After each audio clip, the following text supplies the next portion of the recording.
যদি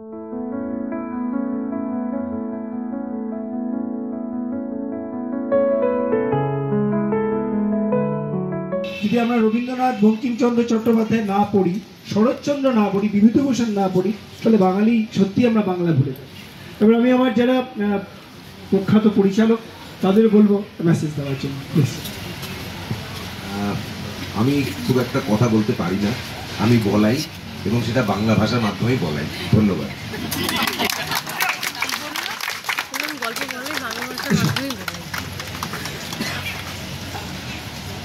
নমস্কার সবাইকে। তো সবাই একটা পরিবারের মধ্যে যেরকম আমরা কথা বলছিলাম, সবাইকেই চিনি, আলাদা করে কাউকে নতুন করে চেনার নয়।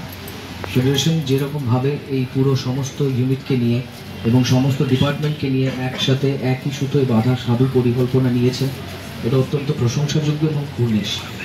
তো সেই জায়গা থেকে যখন আমরা সমস্ত স্টুডিওতে, বিভিন্ন স্টুডিওতে গিয়ে সমস্ত প্রজেক্টগুলোকে একসঙ্গে এক জায়গায় করে এই সিদ্ধান্ত নিয়েছে, এত সুন্দর করে একটা ভ্রাতৃত্বের বন্ধন হচ্ছে, তো এর থেকে ভালো আর কী বা হতে পারে। আর বাংলা ভাষা নিয়ে আলাদা করে কিছু বলার নেই, কারণ যা বলার সবাই বলেছে।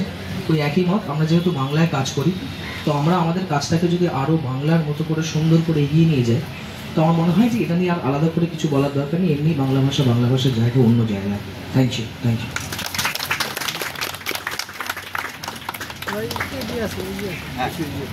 আর দেখুন সবাই সবারটা সবাই সবার মতো করে বলে দিয়েছে। আজকে ফেডারেশনের এই উদ্যোগকে আমরা সাধুবাদ জানাই যে সবাই মিলে আমরা একসঙ্গে মিলিত হয়েছি। আর বাংলা ভাষা নিয়ে আমাকে আলাদা করে কিছু বলতে হবে না। আমি আমার মাকে যেমনি বলি না যে আমার মাকে সম্মান জানানোর জন্য সবার মাকে সম্মান জানানোর জন্য আলাদা করে বলার দরকার, তেমনি আমার ভাষাকেও সম্মান জানানোর জন্য কাউকে বলানোর দরকার নেই। তবে হ্যাঁ, আমি গম্ভীরার কথায় সম্মতি জানাই যে আমরাই কোথাও না কোথাও বাংলা ভাষাটাকে একটু করে সরিয়ে দিতে আমাদের নেক্সট জেনারেশন, নেক্সট পরবর্তী প্রজন্ম, দেখুন আমিও বলতে জেনারেশন বলছি, প্রজন্ম বলছি না, কোথাও না কোথাও আমরাই একটু হলেও ভাষাটাকে পিছিয়ে দিচ্ছি।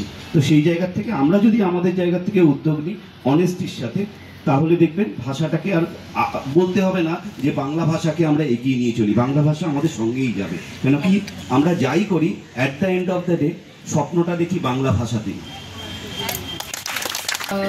সবার সাথেই একমত, কিন্তু আমি একটা অন্য বিষয় অ্যাড্রেস করতে চাইবো। যে যেমনটা উনি বললেন যে আমি তো নিজে একটা মা, আমার একটা ছোট মেয়ে আছে, তো যথারীতি ও একটা ইংলিশ মিডিয়াম স্কুলে পড়ে। তো সেখানে খুব আমি অন্য মায়েদের কথা বলবো যে তারা খুব গর্ব করে বলে যে আমার মেয়ে ইংলিশে খুব দারুণ করেছে, সায়েন্সে এটা করেছে, ওটা করেছে, আমি স্কুল গ্রুপে দেখি। কিন্তু বাংলাটা নিয়ে সত্যি কিন্তু কেউ কথা বলতে ভুলে গেছে।